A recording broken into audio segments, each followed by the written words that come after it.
that. And then while we're waiting for the latecomers to come in, which always happens, I'd like to invite the folks who've come for the first time to just say a few words so we can hear your voice, and especially I can hear your voice, as to how you've ended up here. So Janie, maybe we can start with you, as you're unmuted and ready to go. Okay. How did I end up here? Okay. By divine grace. I've been looking for a community and seeking for a long time. And I follow this blog called Slow, Kyle's blog. And he mentioned your work. And so I started looking into it and listening to your TED Talk and also your interviews on what is life. And it's basically my driving question right now to learn more about what is life. And so I'm just delighted that you have this community and these calls, and I'm so curious to and grateful to be here. Fantastic. Well, you're incredibly welcome, Jane. It's lovely to see you. Whereabouts in the world are you? I'm in Toronto right now visiting family, but I split my time between Thailand, San Francisco, and here. Very nice. Good. Eric, would you say a few words for us? Yes, happy to be here. I'm Eric. I live in Nashville, Tennessee, in the United States.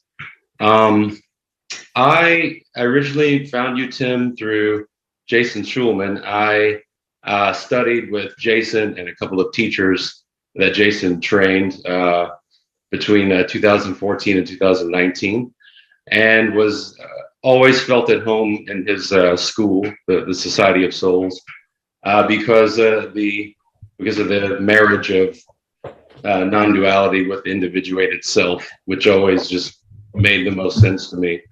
And in the last few years, I haven't had the opportunity to really connect with Jason directly, just because of the way things change and work out. And I've been looking for someone or a group of folks that include the individuated personal self as a part of the way of being in the world. And so I saw Jessica Nathanson's Buddha at the Gas Pump podcast recently, and then it reminded me of your podcast or your interviews rather with Rick Archer. And so I spoke with Jessica and was inspired to be here for that reason. So thank you for having me. You're very welcome. I'm very, very pleased. Jason, I've met Jason a couple of times and liked him very, very much. We got on very well. Long time ago now. I'd like to see him again. That's great. Eric, Daryl. Hi. Yeah, hi guys. Quite a random one to be here, really. A good friend of mine, Russell, who's on the meeting now, sent me a video on WhatsApp, and I think it might have been your TED Talk, something to do with, are we just clever monkeys? That one. And it just sort of resonated with me, really.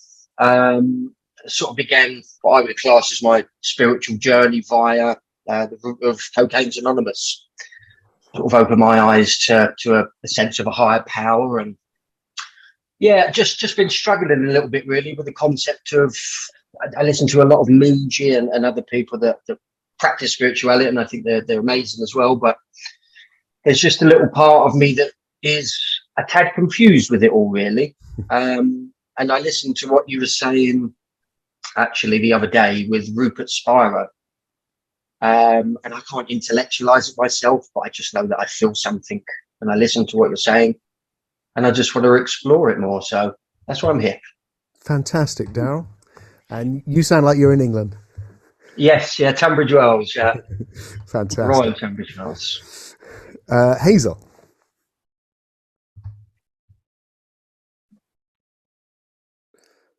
Hello everybody, I'm up in Scotland, and I was recently at one of the events that Tim does at his lovely home in Glastonbury in September, and I had a really good time there. Lots of quite profound moments for me there, and I'm just here to learn more, and really interested in the philosophy and really resonate with it, like other people have said. So that's why I'm here. Lovely to see you again, Hazel. Okay, my lovers. Let's. Can everyone make sure they're on mute? Because otherwise, you flash up when you cough or something like that, and people who are watching this later find that a bit distracting. But later on, hopefully, we'll have a chance to chat, and then you can unmute yourself. And so, for those of you that are new, the way that we do this is all very relaxed. It's a really nice community of free-thinking people, I think. And we do one session a month, which I focus on philosophy, in which I get to try out some ideas. And we'll do one which is around how can we awaken, one where we do question and answers, and one where I don't show up and you guys can get together and chat about things without me dominating everything, in a community sort of setup. This one, first of the month, is about ideas. So we're at a philosophy or a wisdom meetup. And I mentioned last time maybe, or recently, that this project, this pod book as I call it, that I'm working on, that's been consuming me for a very long time and is still pretty much every day, been all day today. It's going very well. And that I decided that the title might need to change, and it needed to be something very simple, because I focused on what really matters to me, to put all this philosophy in a context, and decided, at least for now, on calling it Why Your Life Really Matters. And I said that I would give a talk to an online group, and I can't actually remember right now who they are, or what country they're in, but it's in December.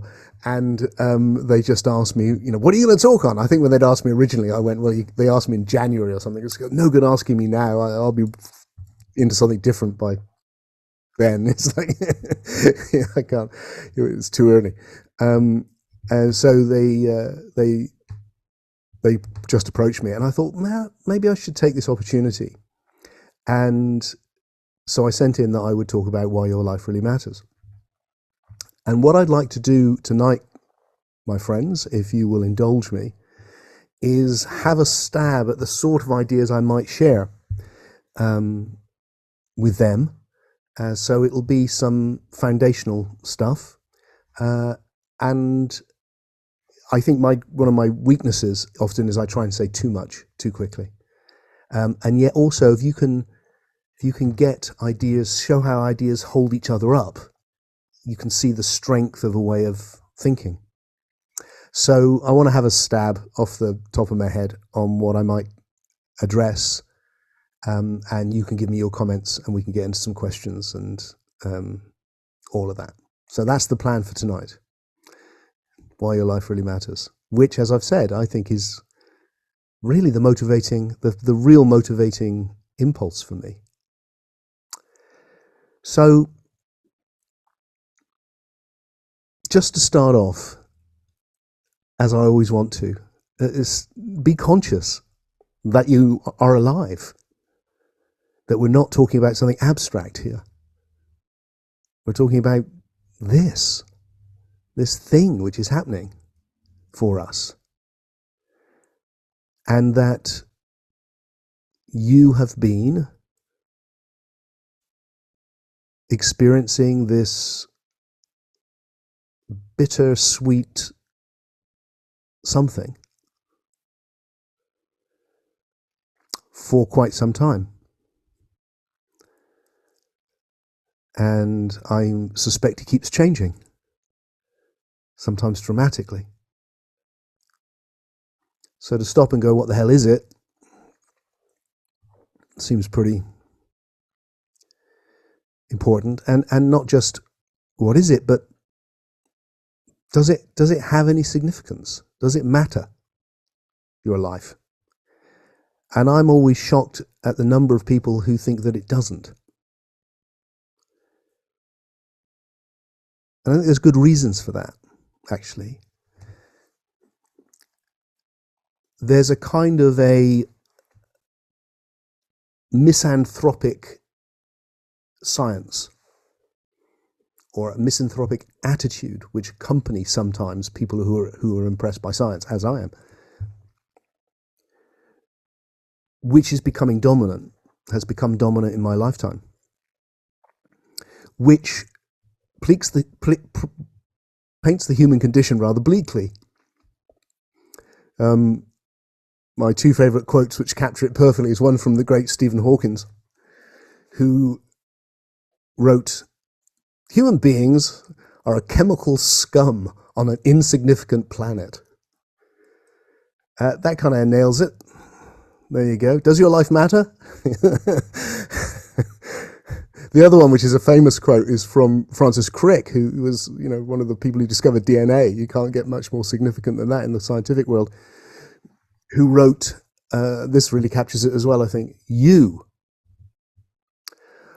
all your joys and sorrows, your memories and ambitions, your personal identity and free will are nothing more, in fact, than an assembly of nerve cells and their accompanying molecules."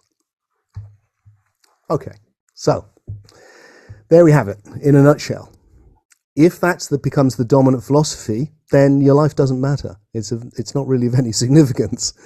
And we have this idea of reductionism and determinism, that everything is coming from the bottom up, that reality is really the lowest common denominator, which ripples up. And so this experience you're having of being alive, your free will, your memories, your ambitions, your joys, your sorrows, your identity is merely a byproduct of biology, which is in turn a byproduct of physics, and that's what's real. And then if you look into spirituality, that it's become quite popular now as an alternative, it is also misanthropic. And you get this idea that your individuality is what is in the way, your humanity. Thinking in the way. Desire in the way. Attachments in the way. What makes you a human being is actually an impediment towards where you should be. You've fallen into an illusion. Time is an illusion. The world is an illusion. In fact, your very self is an illusion. Does your life matter? Well, no. Not from that perspective either. And then there's been growing, again, I think, in my lifetime, a kind of a political misanthropy as well, where I've lost count of the number of times I've heard people say, human beings are a cancer on the planet. Wow. Human beings are destroying everything. We're nature gone wrong. And visions of we've moved from visions of a utopia to visions of a dystopia. That we tried utopias and they were terrible. and that human beings are somehow inherently fucked. And again, it's this inherent, this prevalent pessimism about our situation. And again, it was like in the middle of that, does your life have significance? Well, it doesn't sound like it. Sounds like it's all going down the pan. So in the face of that kind of ideas which are prevalent in our culture, I find, I want to say, look, for me, in my life exploring this, the opposite is true. I think your life really, really matters. I think it's profoundly significant. And I want to share ideas which can back that up and give it a strong intellectual foundation as to why our lives are really significant and why all of those forms of misanthropy are wrong, actually, despite their popularity at the moment. So I'm going to share a key idea about what this is, which leads me to think our lives are significant. And that key idea is that existence is the realization of potentiality in ever more emergent ways. Now, let me unpack it, what that means. The big idea which has come with the scientific revolution is that the universe isn't a thing, it's a process. And that process is one of evolution. It's one from going from something extremely simple to ever more complex, in which each new thing builds on what's gone before. And that in that process of evolution, there have been moments of significant novelty, which is what I mean by emergent. Something which is new in a significant way based on what's gone before. And that process has taken us a hell of a distance. New possibilities have been realized, and by realized I mean made real, become real. They weren't real. There was no life. It's real now. There was just hydrogen and helium for quite a long time, but there's a lot more now.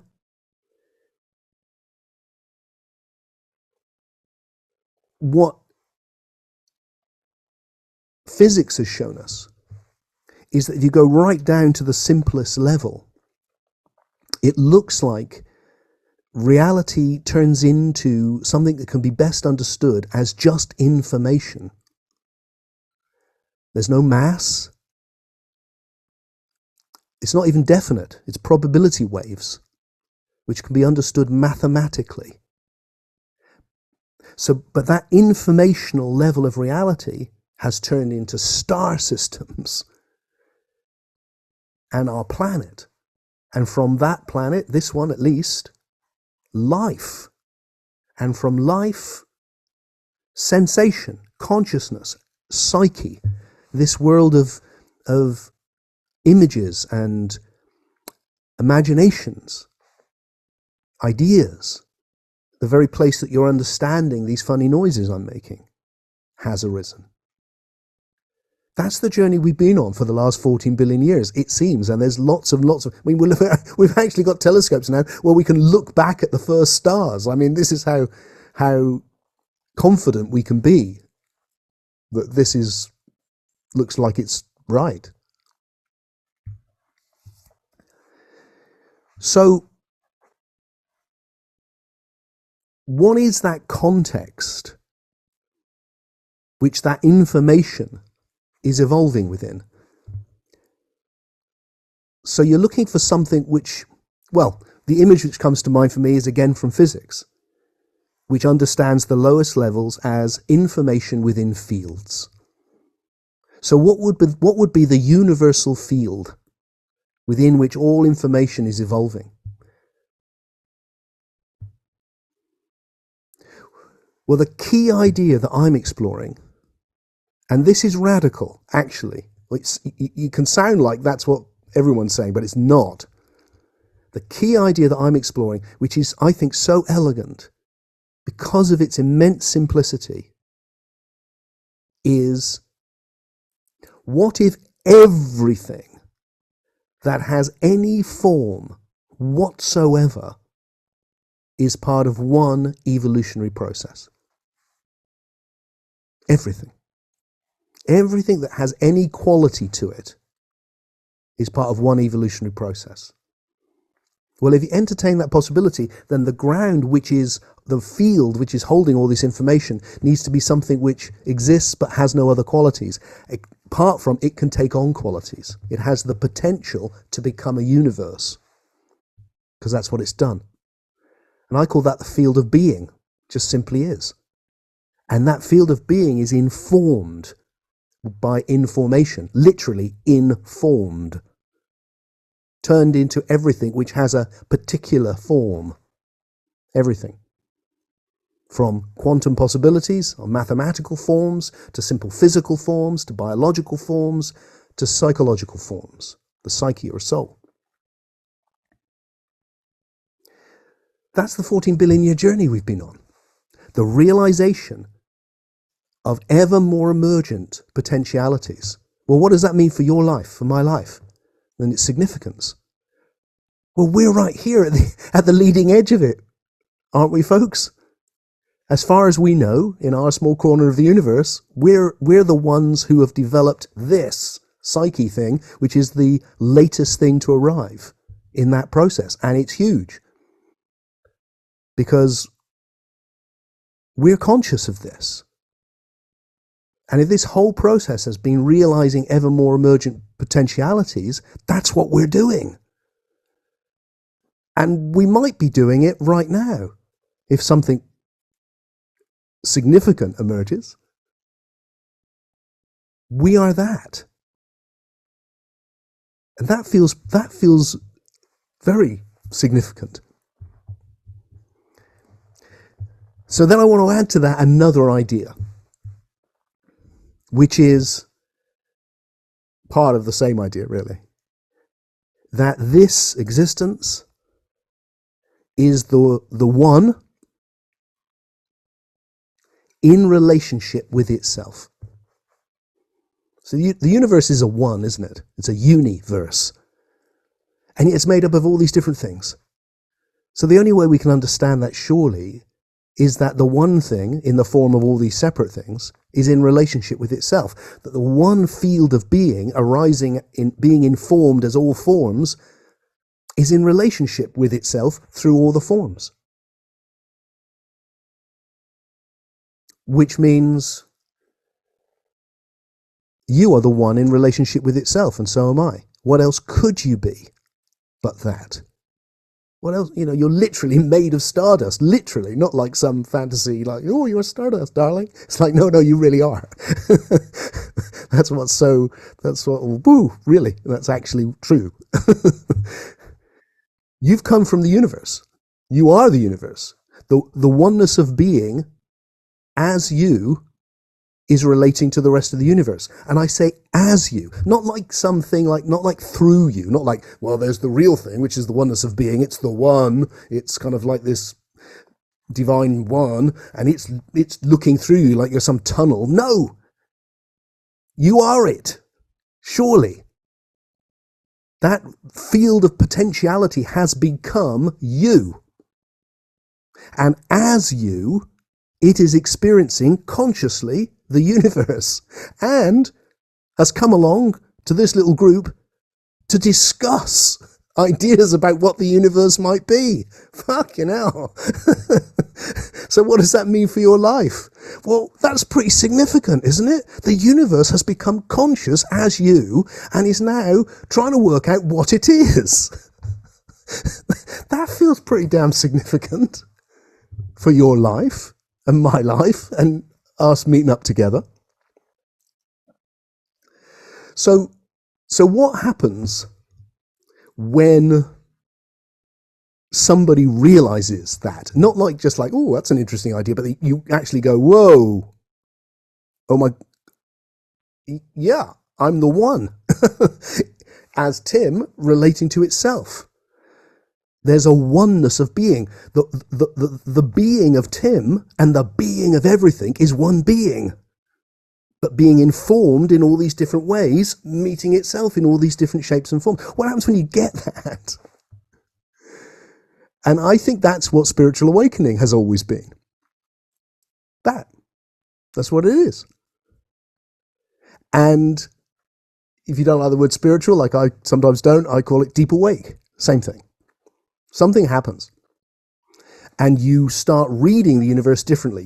You're not reading it just as I'm this little skin bag and there's the universe, but actually, oh, look, it's one being and I am it in relationship to itself. I'm as this particular individual. And that's the jump into what I call a unividual. An individual conscious of unity with the universe. And how does that feel? Well, it feels amazing, actually. It feels really amazing. And I think the reason it feels so amazing is it's so emergent. It is the realization of potentiality on a really emergent level. It is the leading edge of this 14 billion year process, as far as I know. And so, not surprisingly, it leads to a very emergent sense of, there's this enormous love. Why? Because love is how we respond to connection. Well, if you feel profoundly connected to everything, there's this enormous love, this big love, which is overwhelming, actually, in its enormity. And beauty itself, the appreciation of beauty is an emergent quality. It's been growing and growing and growing and growing and growing. Like I've said many times, I go for walks looking at the sunset, but none of the animals I'm passing give a damn. They don't care. It's a lovely sunset. I'm the one going, look at that lovely sunset. They're just eating grass. We are the ones who can appreciate beauty in nature and in music, and then abstract beauty. And then when you, like Hazel was saying, you come to one of my events, say, and you gaze in the eyes of 20 people, one after the other, and you just go, oh my God, the beauty is unbelievable. That's what happens. So what does that mean for your life? Well, that seems pretty damn significant. That you are the universe as you, able to experience that. That feels really important to me. And it seems from what I've seen in my life that anyone can experience this, given the opportunity. So, one other thing perhaps I would like to mention alongside this is the evolution of kindness. Because, that big experience, it comes and goes. It seems like. I've heard there are people who are in it the whole time. It's just when I've met them, they've obviously been having a bad day. Turned out they wasn't quite that way. So it looks to me like that unividual state, let's call it, that deep awake state, that's a very emergent state. And like all emergent things, it's harder to stay there right now, but becomes easier as you do it more and as we do it more. So it looks to me like all those people that went, oh, you've got to leave it all behind and go up and live in a cave in the Himalayas, was because it was really, really, really, really, really hard to do this. And you really needed no distractions at all to stand a hope of glimpsing this new level of emergence. But not true now. Not true because they did it, actually. They opened it up for us, and now it's much easier, I think. It's quite surprisingly easy. But to stay there the whole time, not so much. But something does stay and builds, actually, the more you experience those unividual states.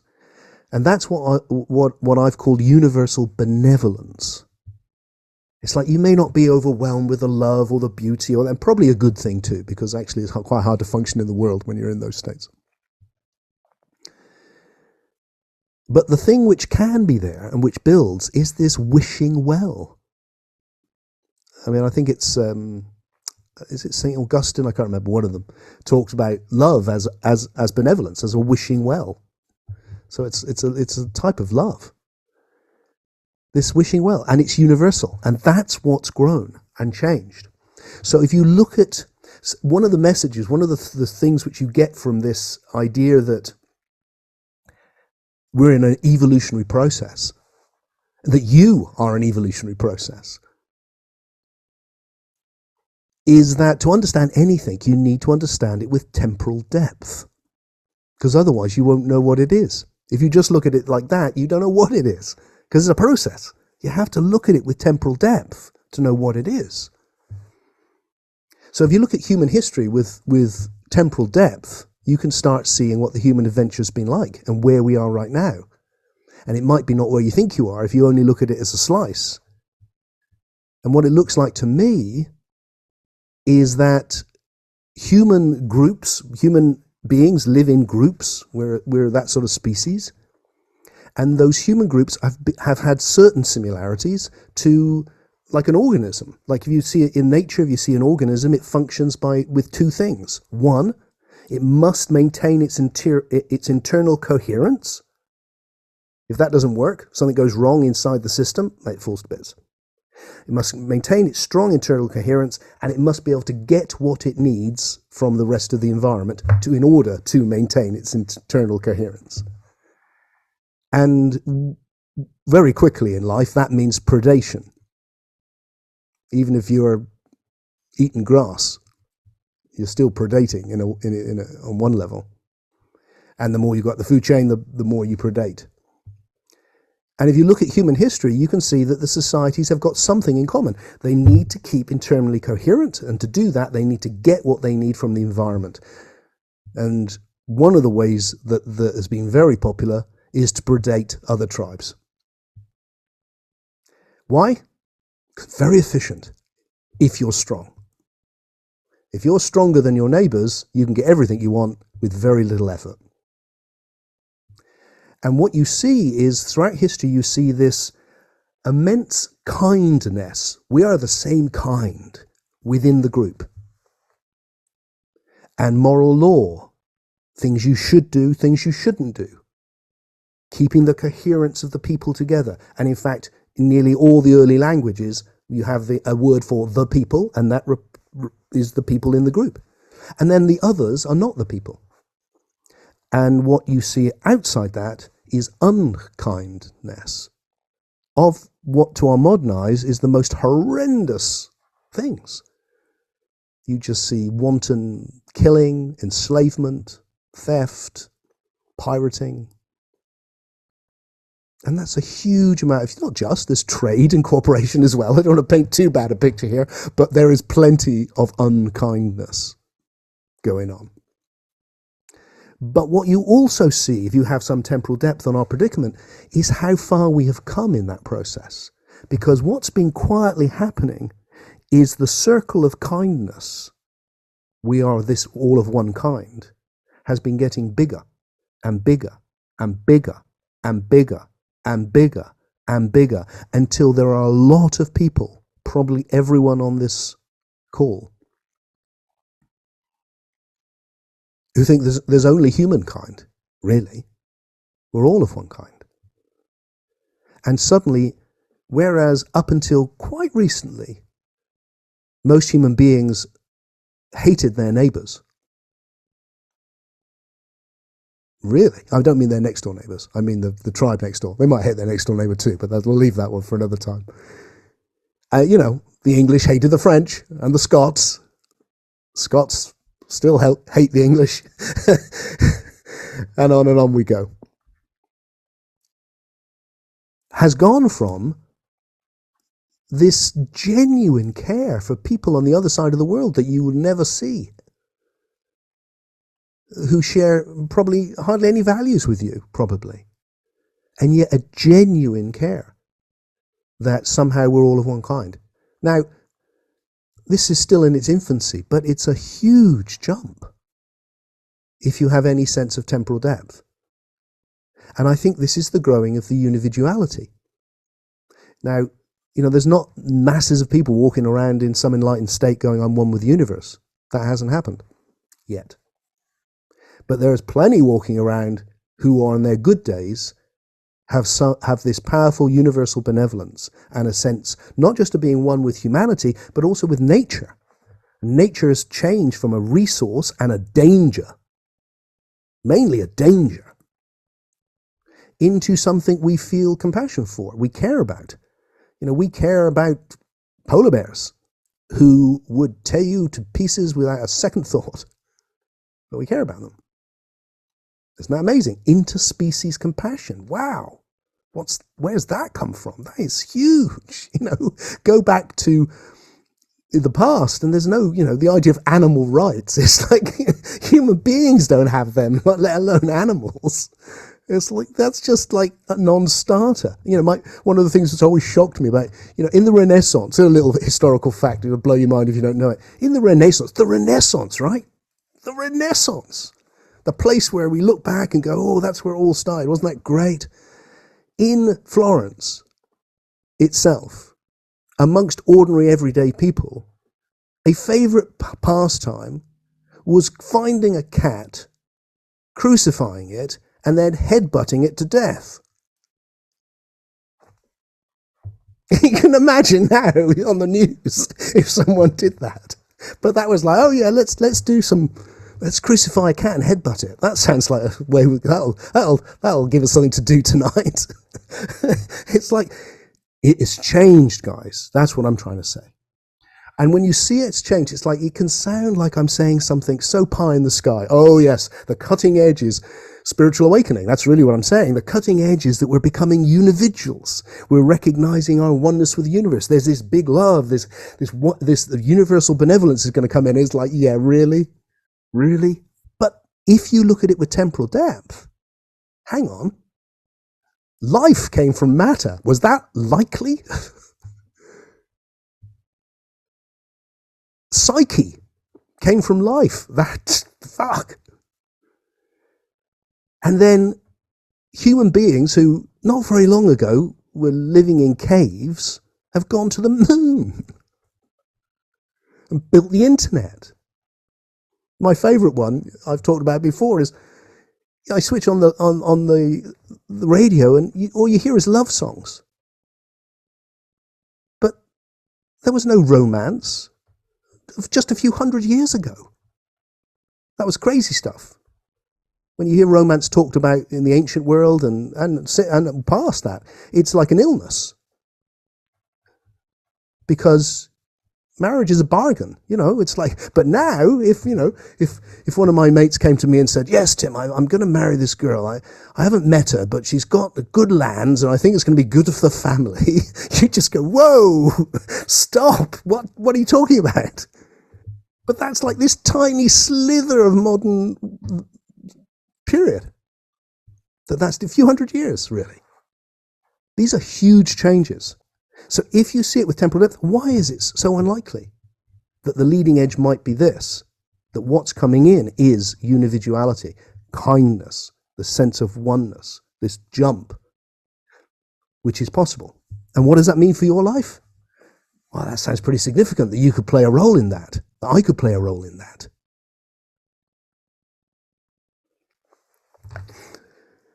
So unividualism, these ideas I've been sharing with you, I give it that name because it's about supporting the growth of unividuals. And it's going, look, these misanthropic ideas need replacing by emergent ideas.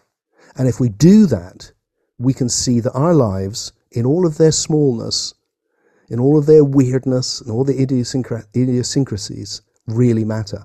Not least because if I had to put down an ethic to describe unividualism, it would be more than just universal benevolence. It would be universal benevolence and individual responsibility. Because you're not just the one. You're the one as you, not anyone else, you. And you have a unique relationship with the universe. You have your friends, your family, your skills, your commitments, your challenges, where you can bring that benevolence and kindness into the world in the way that you relate as the one in relationship to itself, which is why your life, not just a life, but your life really matters. Because it's unique. Look, it's obvious. You are a unique relationship with the one. That's what you are. You're a perspective. And you have unique qualities. So, just to return to where we started, I said misanthropic science, and I quoted those great lines from Freke, and Freke wrote that. Your joys, your suffering, your free will, your personality, everything. It's all like just a whole load of atoms. He wrote that in a book called The Astonishing Hypothesis, because it was all pretty astonishing then. Now it seems to be taken for granted that it's just true. I think it is so astonishing it's not true. And the key thing for us to see why it's just not true, and why I think in just a few decades from now, this will be looked back on as a kind of dead end that we went down for a while, which was helpful, but we moved on from, is because we haven't taken on the idea, which I said earlier, that everything has evolved in one process of evolution. Everything. And if that's true, then that means that the so-called laws of nature have evolved. And they're not really laws at all. They're more like, as Charles Peirce said at the end of the 19th century, they're more like habits. The universe has learnt to do everything, including being you. And it has learnt things and then repeats them. But everything is informing what? Potentiality. Everything is forming the potentiality to be anything. And therefore, there's this underlying creativity, which means that nothing is ever completely determined. And that means nothing can be reduced to the lower levels. That as it gets more, those new levels are not just epiphenomena, they're not just byproducts, they're more emergent levels of reality. That's what they are. They're not less real. They're not really more real either, but they're more emergent levels of realization. So you get rid of this crazy idea that causation only works from the bottom up, that what's real is the lowest level and everything's just coming upwards, and replace it by what looks to be real from your common sense, which is causality is moving in every direction. And right now, my psyche is making my mouth move. That's what's happening. I'm having ideas and my mouth is doing its business to make these funny noises so the ideas can reach across to you. And then suddenly all of that stuff, that horrible that wants to devalue your life just disappears. And we're left with all the incredible insights of science without the horrendous philosophy that's become associated with it. We've got all the best and we lose the worst. And the same with spirituality. Once you go, look, spirituality isn't having fallen from some state into illusion or having a perfect self or a real self that you've lost that you need to re-remember. Spirituality is the most emergent level of an evolutionary process. You are evolving into a more emergent self.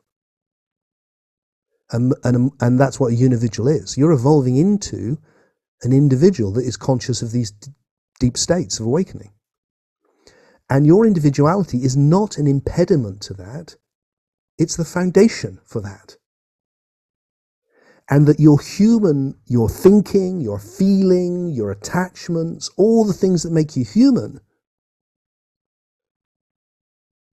have all evolved for very good reasons and play really important roles. They can have negative sides too, of course, but fundamentally they are not bad. They are good.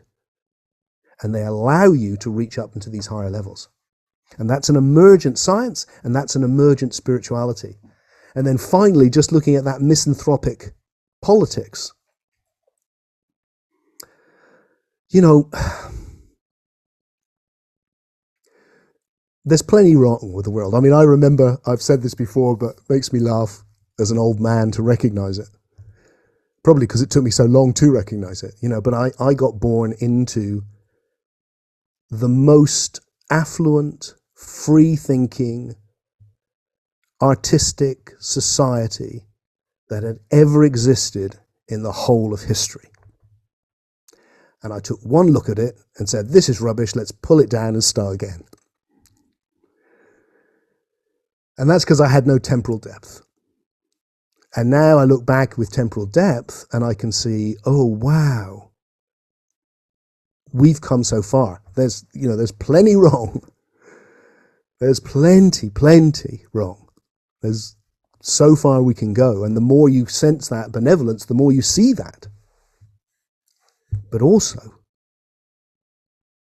we used to headbutt cats who were crucified a few hundred years ago.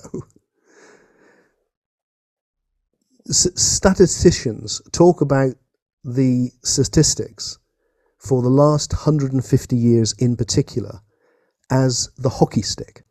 Because if you take most of the things which human beings have cared about throughout all of history, you can see it's getting better, tiny bit better. And then 150 years ago, it just goes woof.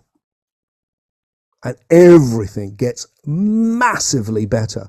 And I mean poverty. Massively better. 100 billion people taken out of poverty in the last 20 years. Health. You don't die at 30. You die at 80. Child mortality.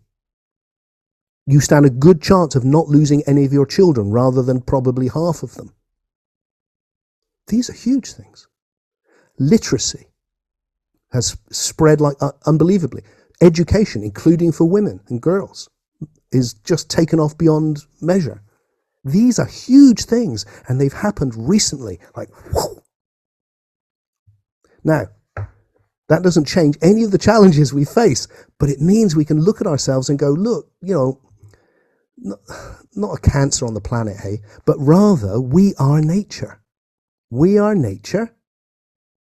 We are nature conscious of itself, and we need to keep evolving so that we don't make some horrendous mistakes and instead create something good. But that's a very different attitude, and it means you can face the challenges that are coming going, wow, our ancestors faced all these challenges.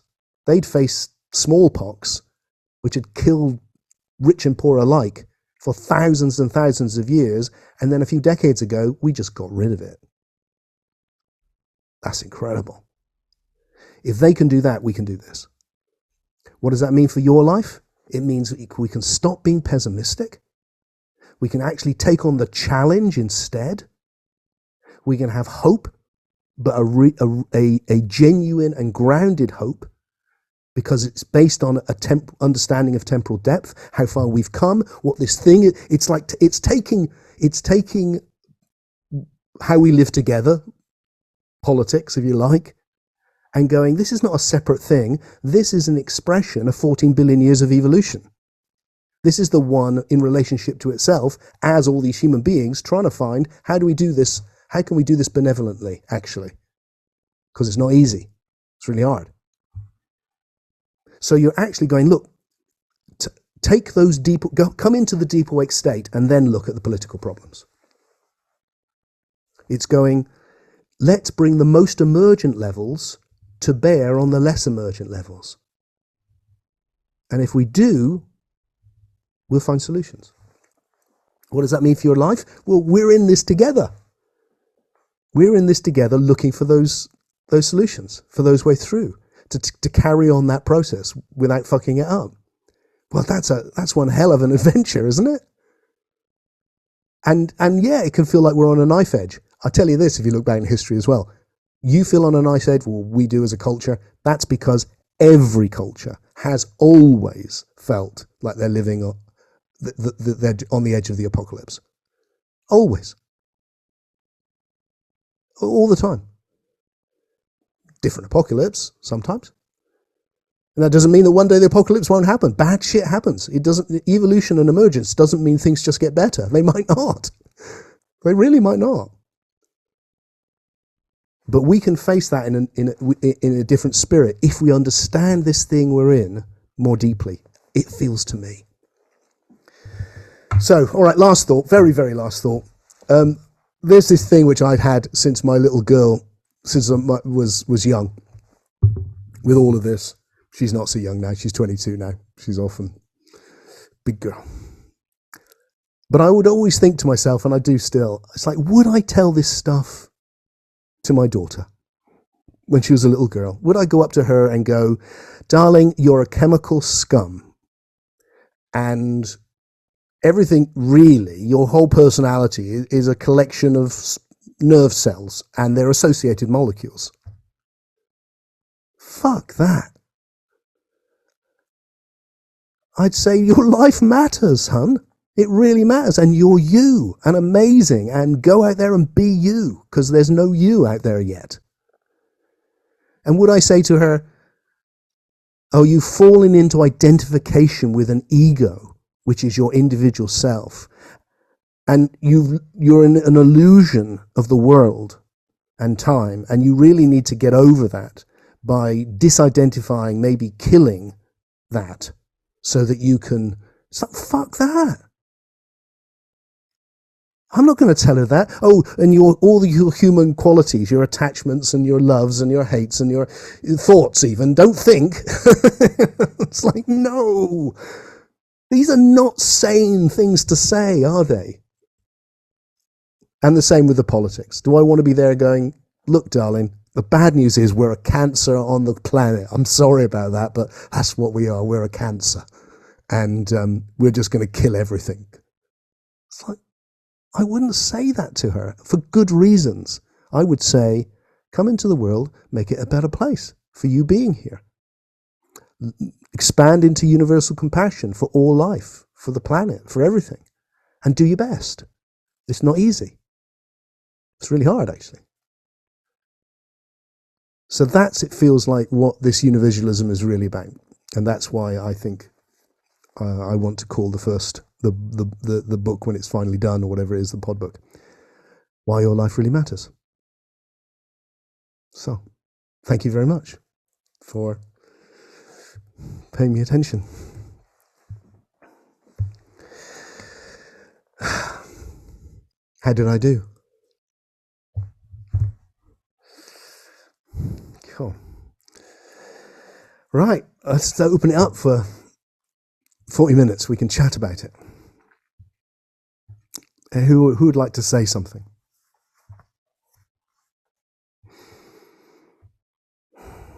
Yes, Bella.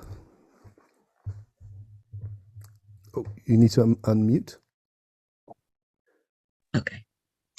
Well, if you're thinking about putting it very clearly, I think you've done very, very well. That's beautiful. I mean, I'm really happy with that. I've heard it many times, but yeah, you did it beautifully. You haven't gone into the where we're going, though. Is that going to be next meetup? Yeah, I will consider that, Bella.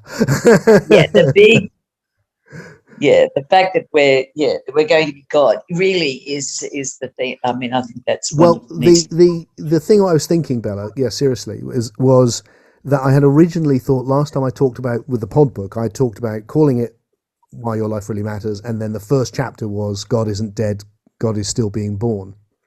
Because it felt like such a clear, strong idea. And then I started thinking, do you know what? If it's going to be called Why Your Life Really Matters, maybe the first thing should be something on why your life really matters. And also because if it's released on as a audiovisual thing on YouTube and things like that, you probably won't see what the title of the book is. You'll see what the title of the chapter is. So I thought maybe and then the second chapter would be God Isn't Dead, God Is Still Being Born. And then it would take that on and go into a theological context for it, and you'd get another level of it. That's what I'm playing with at the moment. Yeah. Do you think that could work? Absolutely. Yeah. Fantastic. Can't wait for it to come out. Me neither. It could still be a while, though. Thank you for all the work you're doing on this. Oh, thanks, Bella. I appreciate that.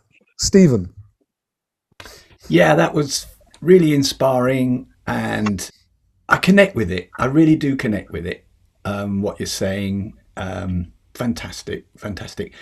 You sometimes begs the question, if we've come so quickly in the last, I don't know, few million years, the psyche, just what you're saying, even just a few hundred years ago, we saw things very differently. If we're coming that fast, do you ever think things come to a conclusion where that's kind of it? Or will it always evolve?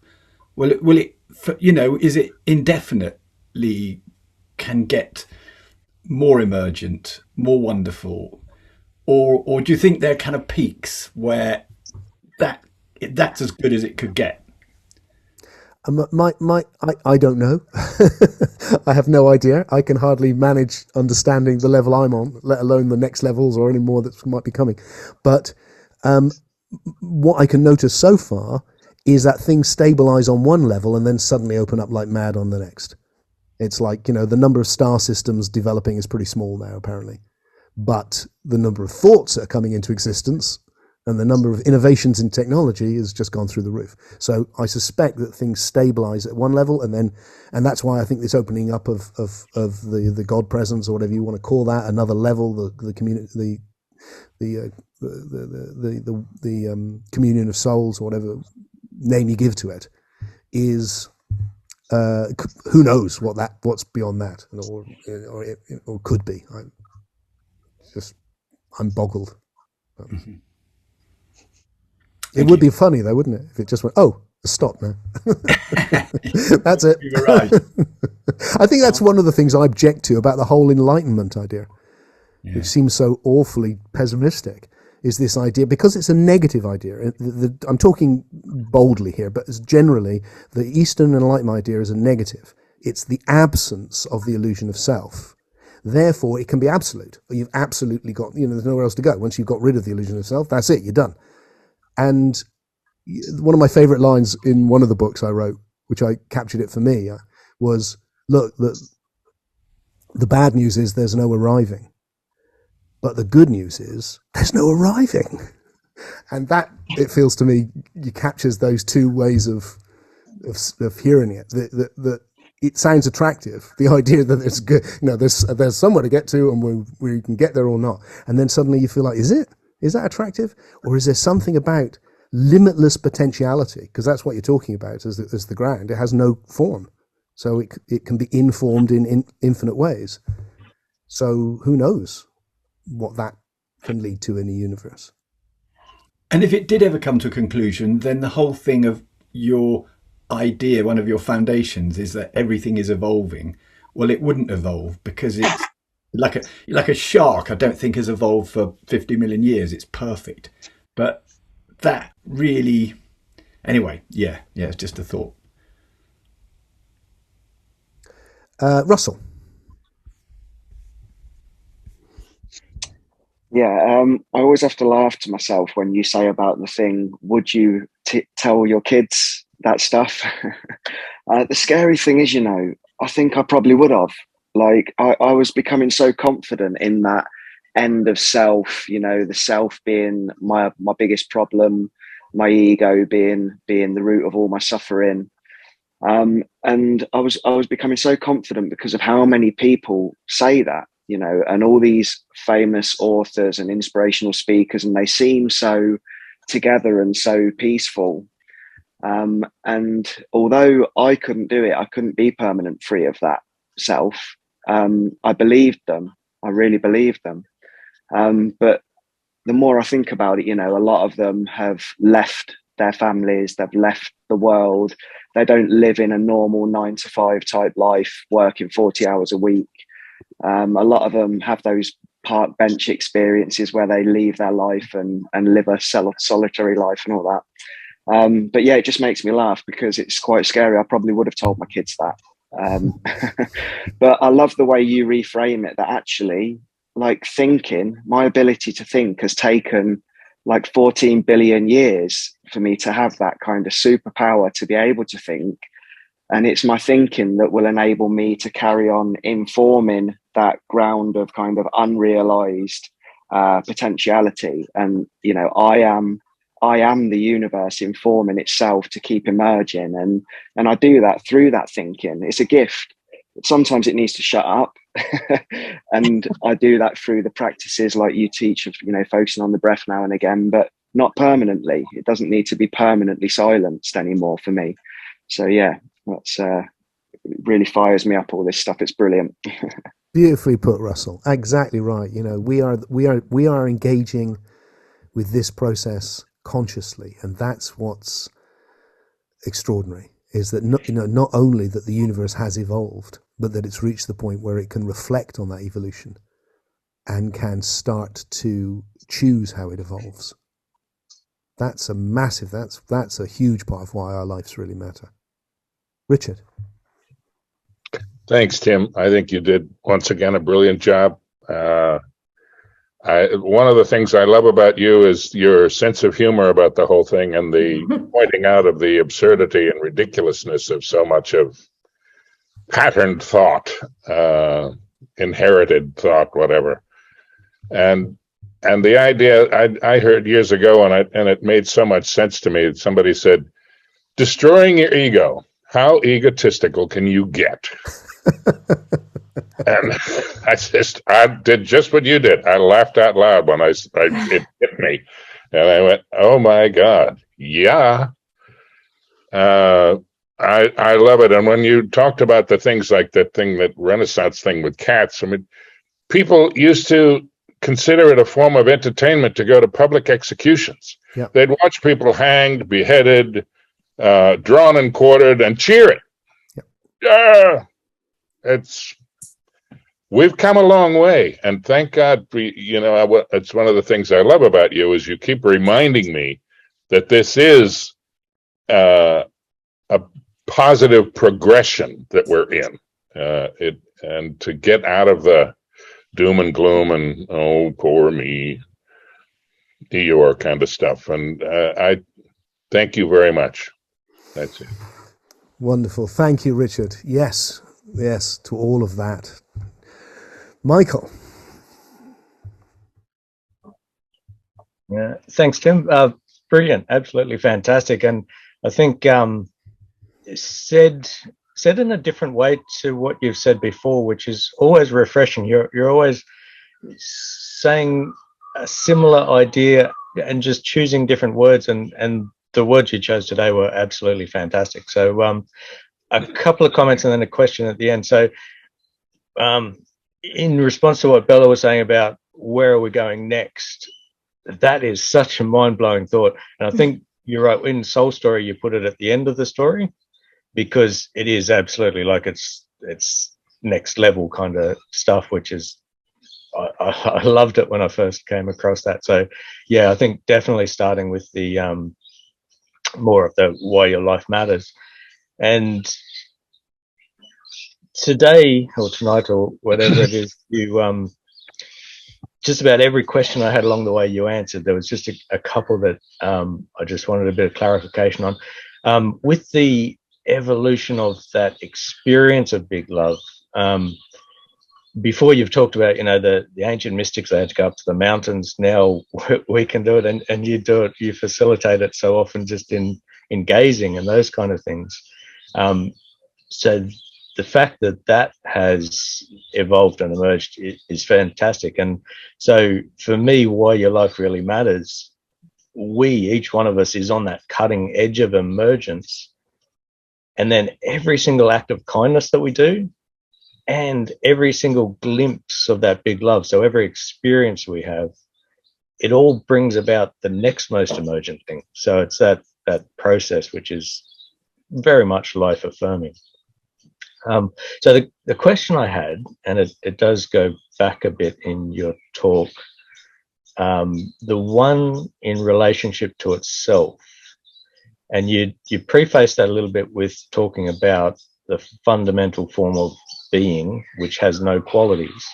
So the one in relationship to itself, do you mean the one being the qualityless field of being in relation to forms, or do you mean all forms in relation to me?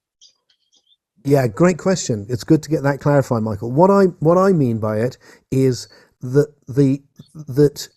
that oneness of being is everything. It's not like it's there and then there's everything. It's like it is arising as everything. That's what a field is. It's informed. And so all of the different systems that are in relationship with each other, informational systems on the level, physical and psychological, biological level, those are all in relationship to each other. And each one of them is the field of being, but as that.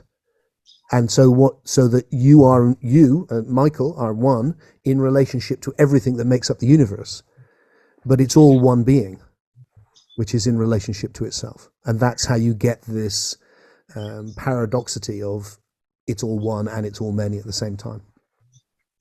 And the key with that is relationality. And I obviously didn't go into this because it's quite technical, but that one of the exciting things about what's happening in physics is this movement towards, well, firstly, digital physics, where it's all information, and then relational physics, that it's all relationship. And that there are people who are leading edge physicists, like Lee Smolin was one I'm interested in, who are saying very interesting things along similar sort of lines, but from their point of view, which is, look, everything is relational, actually. And it's quite a kind of funny thing, isn't it? But as you get it, you kind of go, oh yeah, so it is. So it's this idea, like, no system can possibly exist on its own. There's no Tim, and in that way, the old non-dualists are right. There is no Tim on his own. There's only ever Tim and the universe. Tim's embedded in the universe. He is part of the universe. He's arising in the universe. It's one being. But that doesn't mean, so this goes back, and I do want to make something more of this somehow, which goes back to the old idea that I explored years ago now of paralogical thinking, of both and thinking, seeing that opposites can be complementary as well as contradictory, depending on how you look at them. And one and many is an obvious one, that it's not one or many, it's one and many. Or it's not one or two, it's one and two. Or one in relationship to itself. These are kind of paralogical insights. And a lot of the problems we get is when we think monologically, only in one direction. So it must, when I had my, very short really, but my non-dual period with Ramesh Balsekar, what impressed me was he went, look, if it's all one, you can't, there's no you. And I just went, oh, that must be right. And then went into sensing the universe in that way and had a big experience from it before I realized that wasn't quite right, actually. And like with all of those human qualities that people have been talking about tonight and Russell talked about and, all of that, it's like, if you think they must be good or bad, thinking, is it good or bad? It's like, well, it's not good or bad, is it? It's both good and bad. Emotion, good or bad? Well, they could be good or bad. All of these things. Attachments, good or bad? They're good and bad. And then you can see the paradox. You can see it through a paralogical lens. But if you think they're good or bad, that's when you end up going, oh, thinking is just bad, or that's in the way. Or it's like sometimes it's in the way. Depends on the thoughts. So I think there's a huge amount of stuff here about getting that. And I can't honestly remember why I got into that, Michael, but I hope that was vaguely relevant. Very helpful. Thanks, Tim. Joe.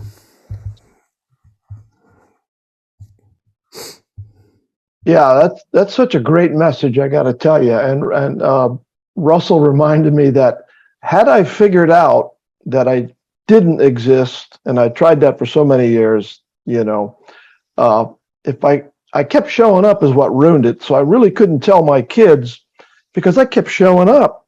So I got to a point where I said, okay, I just got to accept that I'm going to show up as Joe and let that be okay for now, because eventually I'll get rid of him. Well, he's still here, but now it's getting to be okay. And that's a whole different angle on it. And so I really don't have a question, but what do we do next? Where do we go? I mean, wow. So what's next? I guess that was Bella's question. That's what's got me wired up anyway. Fantastic. Wonderful. Thank you, Joe. Jim.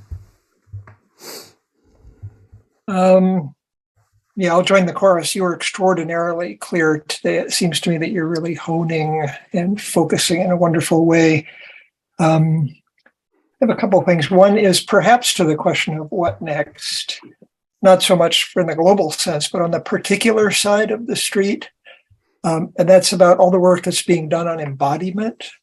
There's just fantastic work being done now about different ways of relating to the body and how it affects psyche, how it affects culture, how it affects energy.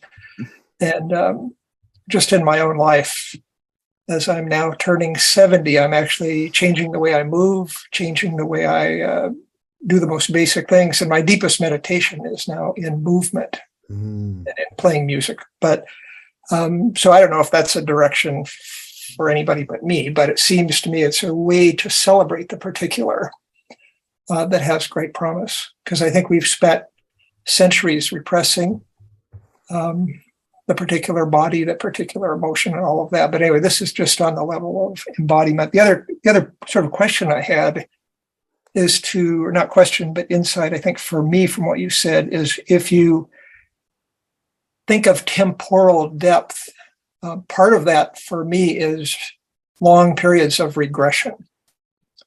And so it's not all an upward trend. In the long-term view, I think, I guess I'll ask you, do you agree that we're in the midst, perhaps the early stages of the sixth great extinction? Personally, I hope not. And I think there's good reasons to fear, but I think there's also good reasons to think that we might not be, and that we're falling into a sort of apocalypticism, which could make it hard for us, make it easier for us to make mistakes. So, but I take your point, Jim. The honest answer is, look, I'm aware of various intelligent people who hold different positions, and I am not. I don't have the expertise to really publicly come out and say anything. So I'm really not. I'm also not qualified to know. I've read people, and it's scary and blah blah blah. But I guess my point is that the temporal depth does lead to an acceptance, I think, of regression, and perhaps long periods of regression. We may be going through thousands of years of rebuilding. I think there is definitely. It is definitely true that there's nothing about evolution which says it's got to get better. And anyway, what qualifies as better is according to our criteria, which you have to set in order to know what better means. I think that's absolutely right. And lots of weird stuff happens. And certainly through biological evolution and cultural evolution, that's been true. But on the just to respond to the particular thing that you mentioned, this awful possibility that there might be a great extinction. The number of the thing, just because I was just reading some stuff on something similar just recently, was a list of all of the apocalyptic warnings that have been made during my lifetime that should have happened by now, and not a single one of them has. Mm-hmm. And not by idiots, by really well-informed people who were convinced that we are, this is going to be, by 2010, there'll be no ice. By this time, there'll be no this. By this time, all of the insects will be dead, and like, here we are. And none of it has happened.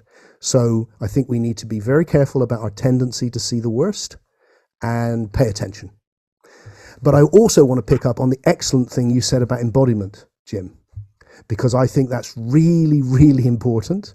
As some of you know, I've been actually running the Deep Awakenings now with Deb, my wife, who's with us. Give us a little wave. She's been helping me and coming to them for decades, 2 decades, more than 2 decades. But now we're doing them together because her area of expertise, where she spent her life, is in embodiment. And it feels like bring these two together, because I want to bring awakening and the intellect together, but there's also like the heart, and then there's the embodied. And it gives me an opportunity, which is perfect, Jim, by the way, to say this month, October, there are 5 ICU meetups. So we've always got that extra one. So I've asked Deb if she would do an embodiment session on the 5th weekend. And that's the plan. So we can do that. Perfect. Thank you. Thank you. I also love the idea of linking it with music. I love that. Jed. Oh, hi. Thanks very much, Tim. I'm in Australia, and I got here a bit late. It's very early in the morning here, so I'm not fully on, not fully on all the cylinders. But I really enjoyed what you had to say, and I've heard a lot of the stuff you said, and it's this. You often talk about this space back here, and this that too, and I really love that, and the kind of the element of not trying to get rid of the Jed element, but trying to see that that's the instantiation of this thing here. That's how it comes into the world, and it's put a complete new meaning to my second name when you talked about the kind of the field of being. So now I've got it built into my name, the Jed here and the field back there. So it's just fantastic, and that expanding the circle and be all in this together. Those phrases for me are just wonderful, and I'm a sort of being a part of, rather than this perpetual trying to get rid of this impediment called Jed, which has been, on the wrong track for a long time. And And also, finally, there's just this breaking down of shibboleth and difference and in-group, out-group, this complete big love, inclusiveness. It's just wonderful. It's helped me to include myself first and then extend that courtesy outwards. And it's just a joy to be here. I set my alarm, but it didn't go off, so I got here a bit late, but I'm glad I made the effort. Thanks. Oh, thank you, Jed. Thanks for getting up so early. We've got a couple of people. Give us a wave, the other two people who are in Australia. There's Bella and Michael. So we have got a Australian contingent. It's lovely to see you here, Jed. Daryl. Yeah, hi, Tim. I'm kind of hoping this doesn't come out as a load of ramble, really, because it's my first time really trying to absorb this completely new perspective. So I think what I was going to try and say is along the lines of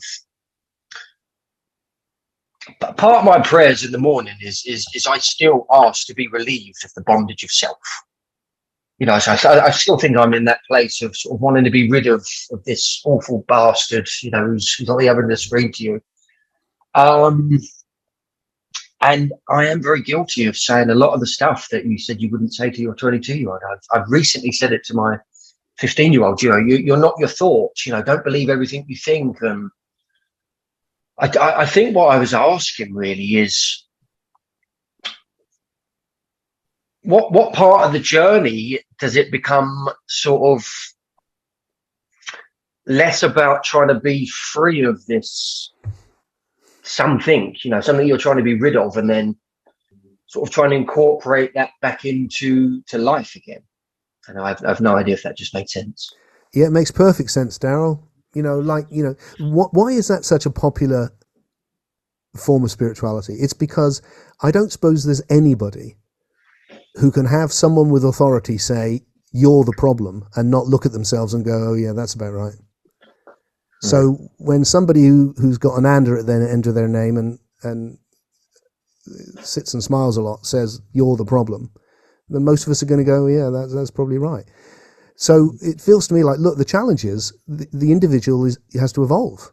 So it's like the word I use is passivity, that the past is governing not just the habits of nature, but your habits, the habits of Tim, the habits of Daryl. And there's good habits and they set up good things, and there's bad habits and they hold you back. And we're evolving all the time. And tonight is part of that. We're evolving tonight. And if you can build up the passivity to support more emergent states of consciousness, you can be in that more often. And the more you go there, the easier it gets. And then there's the next level and another level, and you can open up and open up. And nothing's been rejected, nothing's been pushed away. You've just built on what's there before, and you've needed to transform things, and you are creating yourself. You are that self-realization ceases to be about realizing a self that's already there. Self-realization becomes about making yourself real in a more emergent way. And that, I think, is what we're all doing. And so being able to accept the way we are with all our limitations and approach it with a bit of kindness and help it move on. And then, of course, you know, like, see, if you're saying to your daughter, don't believe everything you think, it's like, yeah, that's good advice. Because thoughts can be deceptive. That's good advice. That's like, don't be naive. But thoughts themselves aren't bad, because because that itself is a thought, but a helpful thought. So the more you can move things towards constructive, helpful thinking and away from stuck, anxious, repetitive thinking. So you're actually about evolving thinking then. And like Russell said, you don't want to think all the time. Thinking's imagining talking to yourself. So you don't want to talk all the time. It's nice to be silent sometimes.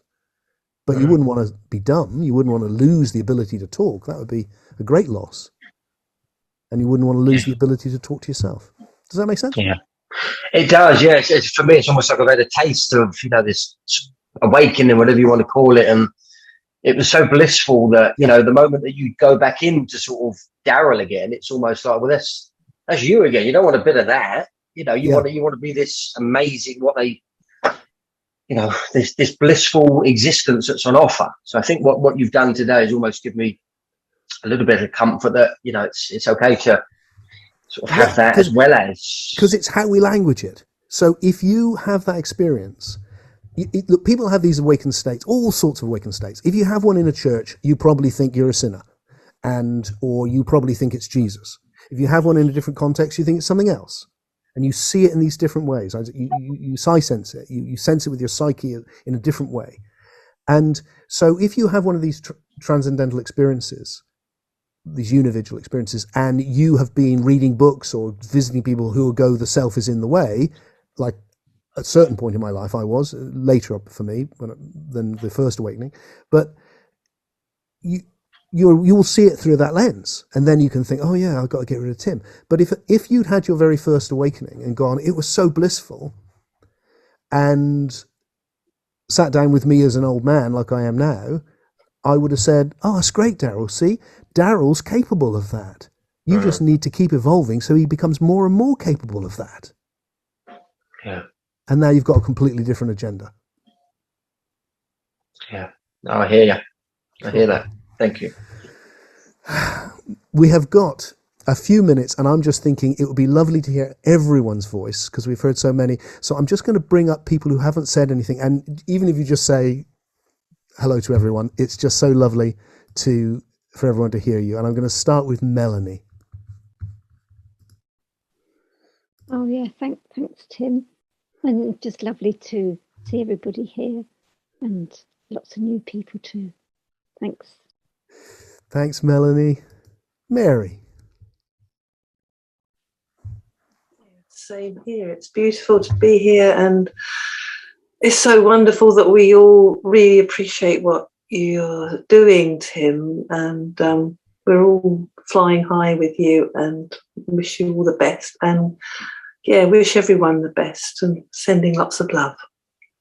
Thank you, Mary. Cheryl and John.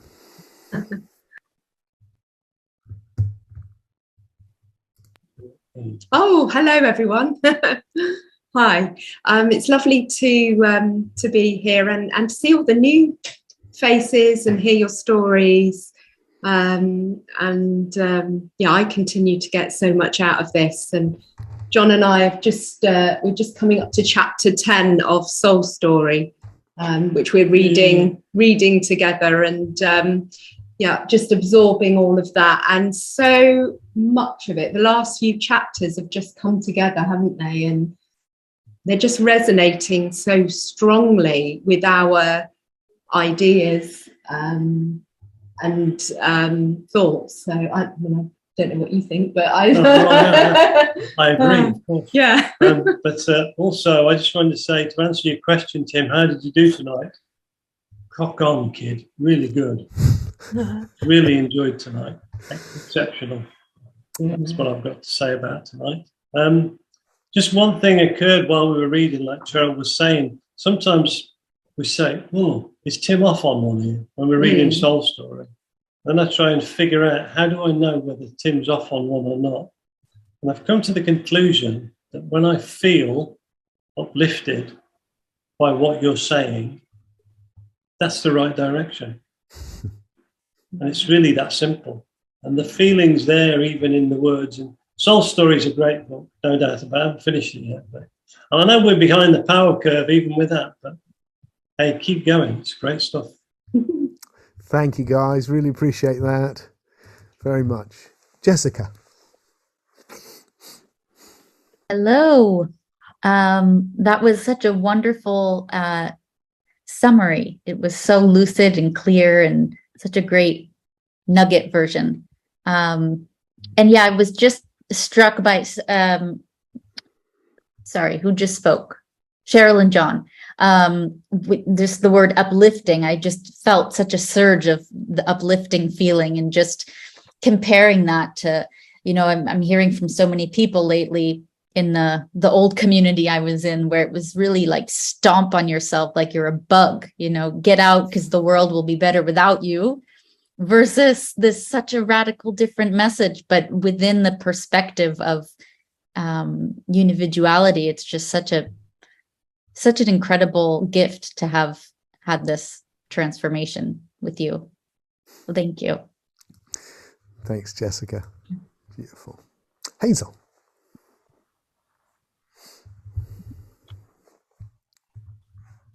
Sorry, I'm just messing around with that.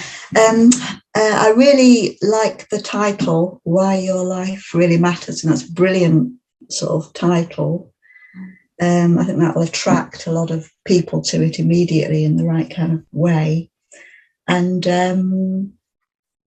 yeah, I really like it when an idea makes my mind go pop, and there's something big happens in my mind, and it brings me into that state of alertness, that awake state.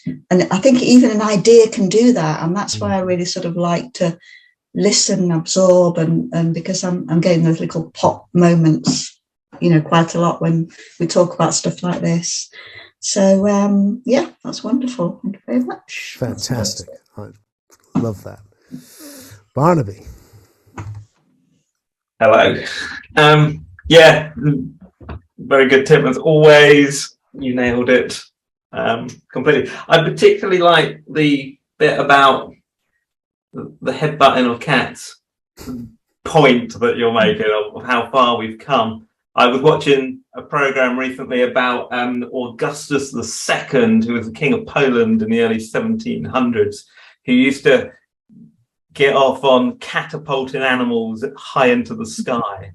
And there's this thing about where they list how many animals he took down at like one contest he held, and it's just horrendous. Like there's hundreds and hundreds, and it's like surely this guy would get bored, wouldn't he? But yeah, we've come a very long way very quickly, and seeing that, looking at history and getting that is huge.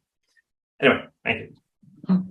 Thank you, Barn. That's a fantastic image. Disturbing, but fantastic. Deborah. Hi. Yeah, very, very good. Lovely to hear all the comments as well. And I mean, it so makes sense because we constantly upgrade. So it just feels like we're upgrading ourselves as we go.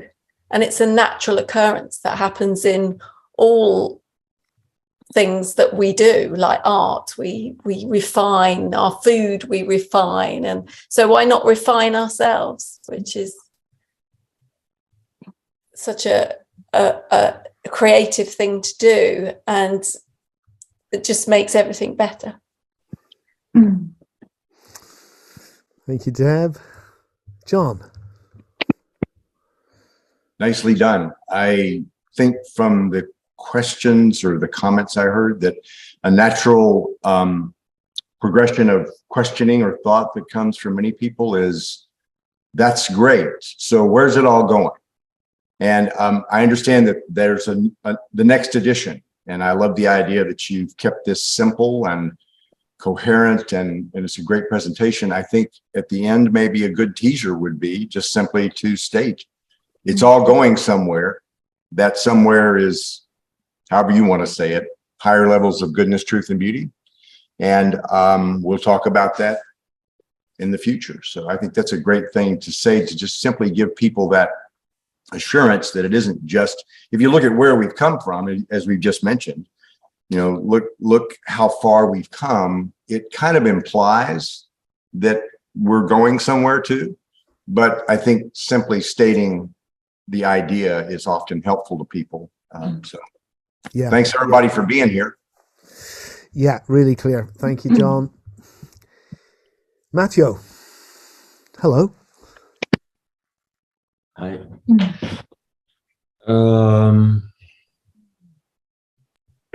You guys have very interesting subjects, you know, like the next extinction event, you know, is it like within the realm of possibilities? And it's the kind of things that we don't really want to just consider, you know, because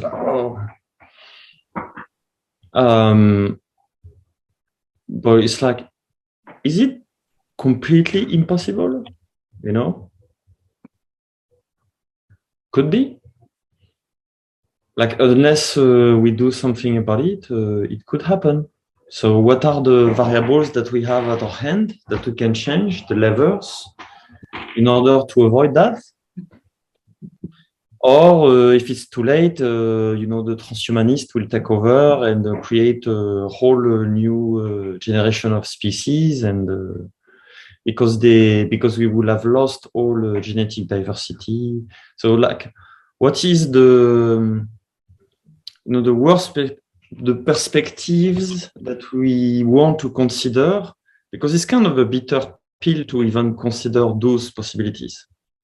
But now we're faced with some times that requires us to kind of, in a way, do it and get our shit together. And that's what's difficult. It's like, how do we get our shit together? It's like, in a different way than we have put our shit together in the past, It's like a new kind of order, but we're like, what kind of order is that going to be? And because it's completely different from the old stuff, it's like we need to be servant of that stuff that wants to emerge instead of trying to dominate it in the way that the old thing was trying to do, like always controlling people. So anyway, it was just a thought or two. Whereabouts are you in the world? Whereabouts are you? Now I'm in Tours, in France. Center of. Great. Nice to have you here. Mm-hmm. Janie.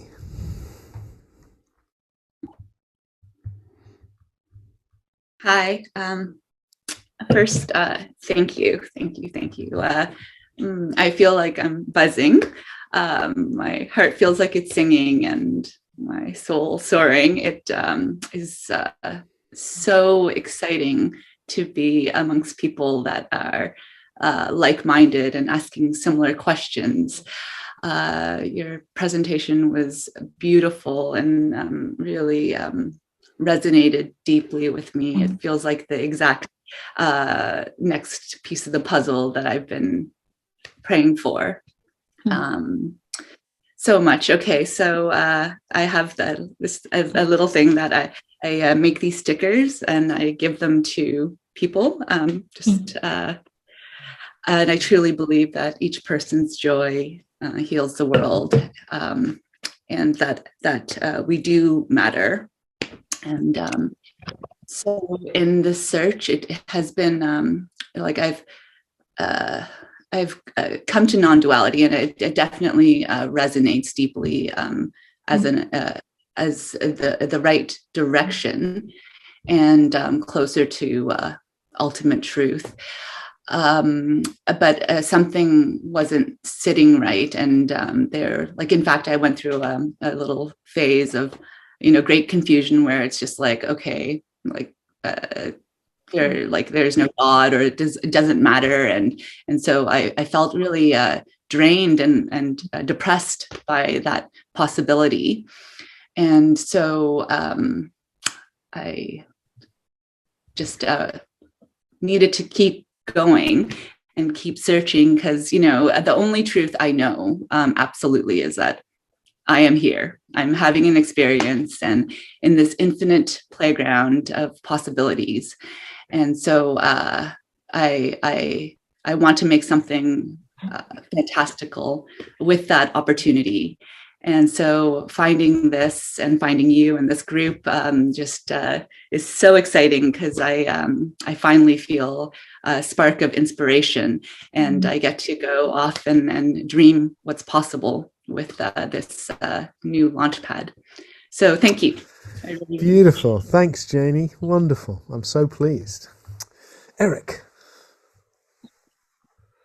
Yeah, I'm really grateful to be here with you all today, and so much of, all of what's been shared resonates really deeply, and I can't help but piggyback on something that we've already discussed, because it just it hits me like really, really hard in a good way, which is, I'm a father of a son who has struggled with depression and anxiety, and the image of telling a kid who's my son's now a young adult that they don't exist, or that they're to demean their existence, belittle their existence, is just a utterly ludicrous, and it just it drives home the point for me.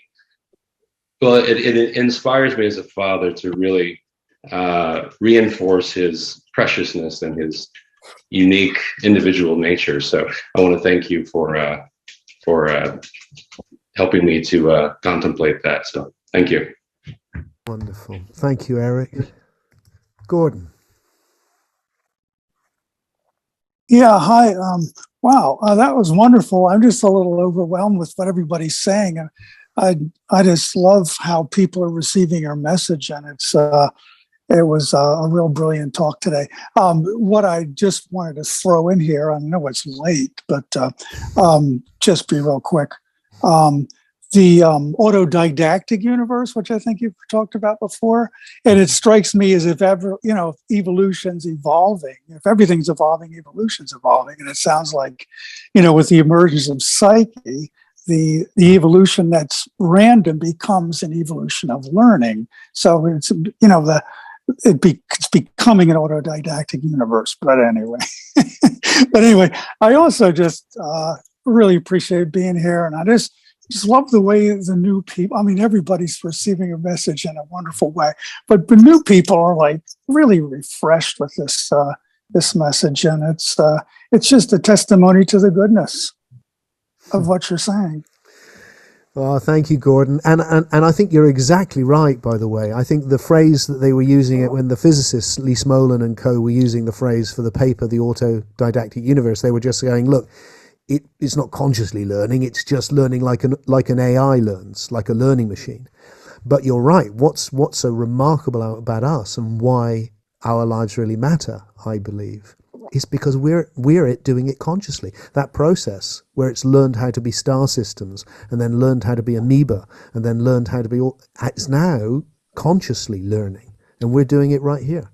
And that's and we can teach ourselves and each other. Isn't that just amazing? Amazing. So did I miss anyone? Because that's kind of a bit random. I think I got everyone, didn't I? In which case, just make it so you can see everyone's face. Put it onto the grid so that you're not just looking at me. See as many of the faces as you can anyway on your screen, and just have a little look around at all of these individual expressions of existence that we are both different to and intimately connected with. Looking back at you. Isn't that amazing? There we are.